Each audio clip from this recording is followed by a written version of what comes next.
ក្បែរគេល្អឬអន់តែបើតាមបងសន្មត់អូនច្បាំងជាសុខហើយពេលនេះបាត់ដុំនឹងអូនឈឹងគ្មានលឺសូមលេងឆ្លងឆ្លើយយ៉ាងម៉េចហើយពើត្រានត្រៃបងបារម្ភវេលាកន្លងបងនឹងអ្នកឯងម្នាក់ឯងតែចាំមើលអូនចង់ដឹងពីដុំនឹងស្ងួនតើអូនសុខយ៉ាងណាចង់ដឹងពីសង្សារថ្មីស្រីចង់ឃើញទាំងជីវ៉ាពេលនេះអូននឹងទីណាតើដឹងទេថាបងនឹងមាននឹកបងទេអូនមាននឹកបងខ្លាំងទេស្ងួ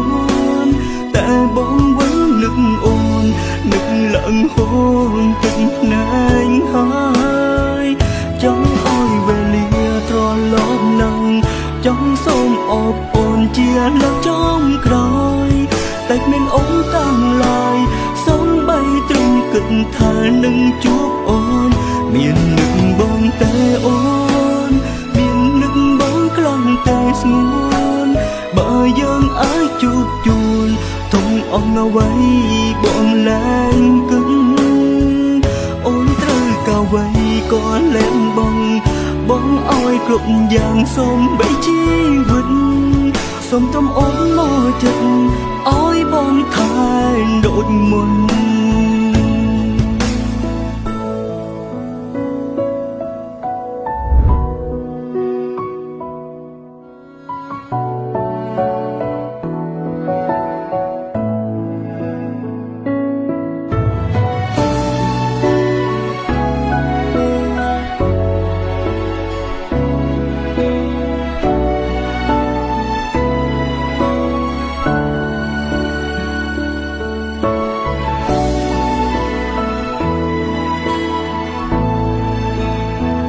វេលាកន្លងបងនឹងអ្នកឯង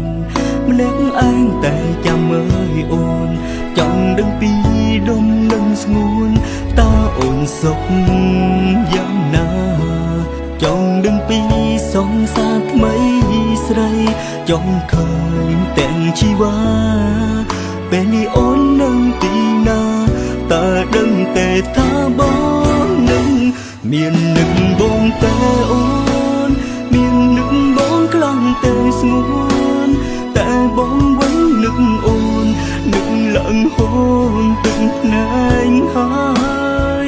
ចង់ឲ្យវេលាត្រឡប់នឹងចង់សូមអបអូនជាលើកចុងក្រោយតែគ្មានអូនតាំងឡើយសូមបីត្រឹមគិតថានឹងជួបអូនមាននឹកបងតែអូនមាននឹកបងខ្លាំងតែស្ងួនបើយើងអាចជួបជូនធំអស់អ្វីបងលែងគិត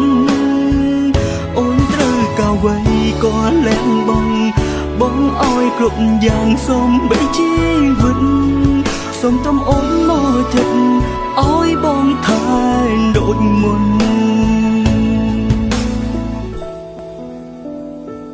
មាននឹកបងតែអូ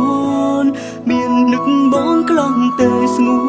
នតែបងវិញនឹកអូននឹកឡើងហូរទឹកភ្នែកហើយចង់ឲ្យវេលាត្រឡប់នឹងចង់សូមអបអូនជាលើកចុងក្រោយតែគ្មានអូនតាំងឡើយសូមបីត្រឹមគិតថានឹងជួបអូនមាននឹកបងតែអូនមាននឹកបងខ្លាំងតែស្ងួនបើយើងអាចជួបជូនធំអស់អ្វីបងលែងគិតអូនត្រូវកាវ័យក៏លែងបងឲ្យគ្រប់យ៉ាងសូមបីជីវិតសូមទំអូនមកចិត្តឲ្យបងថែដូចមុនសូមទំអូនមកចិត្តឲ្យបងថែដូច